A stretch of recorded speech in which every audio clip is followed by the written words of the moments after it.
मौत के क्षण। एक सूफी कथा है। एक लकड़हारा 70 साल का हो गया है। लकड़ियां ढोते ढोते जिंदगी बीत गई। कई बार सोचा कि मर क्यों न जाऊं। कई बार परमात्मा से प्रार्थना की कि हे प्रभु, मेरी मौत क्यों नहीं भेज देता। सार क्या है इस जीवन में।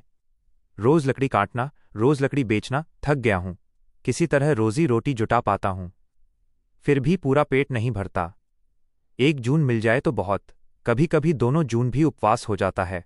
कभी वर्षा ज्यादा दिन हो जाती है, लकड़ी नहीं काटने जा पाता। फिर का भी हो गया हूं, कभी बीमार हो जाता हूं, और लकड़ी काटने से मिलता कितना है। एक दिन लौटता था, थका मादा, खांसता खंखारता अपने गट्ठर को लिए, और बीच में एकदम ऐसा उसे लगा कि अब बिल्कुल व्यर्थ है मेरा जीवन, ये अब मैं क्यों ढो रहा हूं।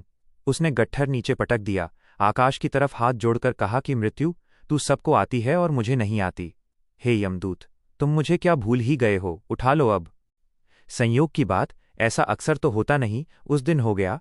यमदूत पास से ही गुजरते थे, किसी को लेने जा रहे होंगे। सोचा कि कब बड़े हृदय से कातर होकर पुकार रहा है तो यमदूत आ गए। उन्होंने उसके कंधे पर हाथ रखा और बोले, क्या भाई, क्या काम है। के ने देखा, मौत सामने खड़ी है। प्राण कंप गए। कई दफे जिंदगी में बुलाई थी मौत, बुलाने का एक मजा है जब तक आए ना। अब मौत सामने खड़ी थी तो प्राण कैब गए, भूल ही गया मरने, इत्यादि की बातें। बोला, कुछ नहीं और कुछ नहीं, गट्ठर मेरा नीचे गिर गया है। यहां कोई उठाने वाला न दिखा, इसलिए आपको बुलाया, जरा उठा दें और नमस्कार। कोई आने की जरूरत नहीं है। और ऐसे तो हम जिंदगी भर कहते रहे, मुझे मरना नहीं है। ये सिर्फ गट्ठर मेरा उठाकर मेरे सिर पर रख दें। जिस गट्ठर से परेशान था, उसी को यमदूत से उठवाकर सिर पर रख लिया। उस दिन उसके की पुलक देखते जब वो घर की तरफ आया। जवान हो गया था फिर से। बड़ा प्रसन्न था, बड़ा प्रसन्न था कि बच गए मौत से। मौत के क्षण में जीवेशना प्रगाढ़ हो जाती है। माइनस ओशो।